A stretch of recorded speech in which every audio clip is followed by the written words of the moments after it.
Muy buenas noches. Bueno, evidentemente no es una clase de trompeta ni nada por el estilo. Estamos presentando la Bach TR300 Made in USA, sellito, número de serie con ML.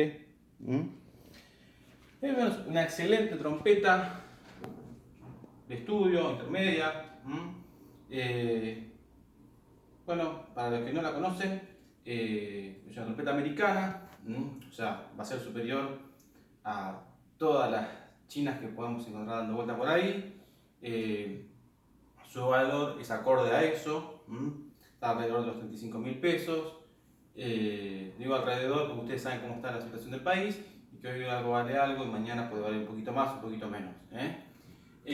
Así que viene con su boquillita y un estuchecito rígido y bueno, hacemos envíos a todo el país. Cuestiones importantes, vamos a hacer una escala. Vamos a hacer una escala, vamos a hacer por semitonos. Vuelvo a insistir, no soy trompetista, soy tubista, así que ténganme paciencia, esto no es lo mío, pero bueno, procuro hacer un video para que se pueda escuchar más o menos cómo suena la trompeta.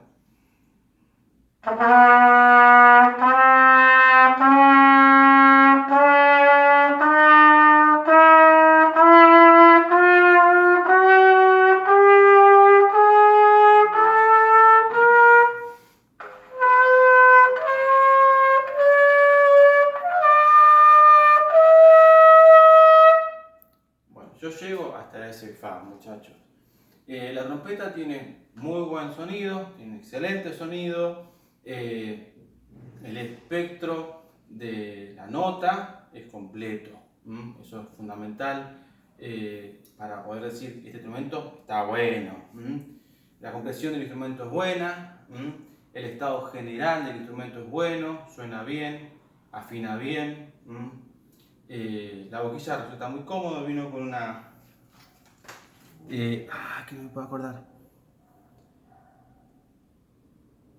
3C, dice, pero muy copada la boquilla, muy copada. La verdad que a mí me gustó mucho.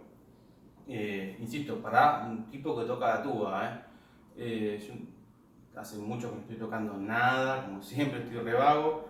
Pero la trompeta está muy buena. Y que consideren esto, es una trompeta americana. Estamos vendiendo un instrumento Made in USA. Y ustedes saben lo que está vendiendo la China. Y una Made in USA usada, está en muy buen precio. Se las aconsejo, es un instrumento que va a durar muchos años y que les va a servir mucho tiempo. Nos vemos, un abrazo.